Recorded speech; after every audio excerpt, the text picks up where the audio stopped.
আসসালামু আলাইকুম, আমি লাবণী রহমান চলে আসলাম আরও একটি রেসিপি নিয়ে। মুসুরির ডাউল দিয়ে চাল কুমড়ো দিয়ে চচ্চড়ি। চলুন শুরু করা যাক। প্রথমে আমি মুসুরির ডাউলগুলা ধুয়ে নিয়েছি।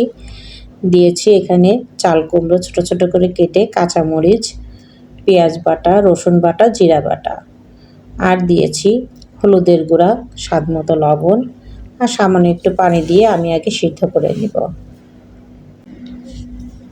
চামচ দিয়ে একটু নেড়ে দিব, দিয়ে ঢাকনা দিয়ে আমি ঢেকে কিছুক্ষণ জাল করব। সিদ্ধ হয়ে গেলে আমি এটাকে ফোড়নে দিব। কিছুক্ষণ ঢাকনা দিয়ে আবার ঢেকে দিলাম, আবার একটু নেড়ে দিচ্ছি। সিদ্ধ হওয়া অপেক্ষা করব। সিদ্ধ হয়ে গেছে, দিয়ে দিলাম সরিষার তেল, এখানে পেঁয়াজ আর রসুন কুচি দিয়ে দিলাম, সামান্য একটু জিরা।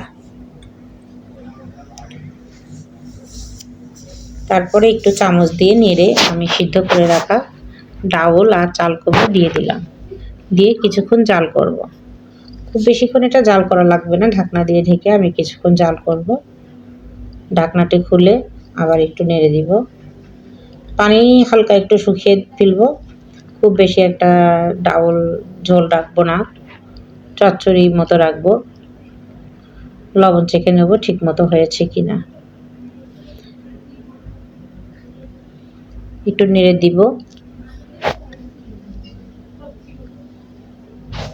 আর সামান্য একটু পানি শুকিয়ে গিয়েছে, তারপরে আমি নামিয়ে ফেললাম। এখানে বেশি ঝোল করিনি, আমি একটু চচ্চড়ি মতো করেছি, হালকা পরিমাণ ঝোল রেখেছি। গরম গরম ভাতের সাথে পরিবেশন করুন, এটা খেতে অনেক সুস্বাদু। অনেক সময় মাছ মাংস খেতে ভালো না লাগলে এভাবে রান্না করে খাবেন, খেতেও অনেক ভালো লাগে। বাচ্চারাও অনেক পছন্দ করবে। যারা সবজি দিয়ে ডাউল খেতে চান তারা এভাবে রান্না করে খাবেন, আর আমাকে কমেন্ট বক্সে জানাবেন যে কেমন লাগে খেতে। আমার ভিডিওটা যদি আপনাদের ভালো লেগে থাকে তাহলে like, comment, share and subscribe করে দিবেন। ভালো থাকুন, সুস্থ থাকুন। আল্লাহ হাফেজ। Thanks for watching.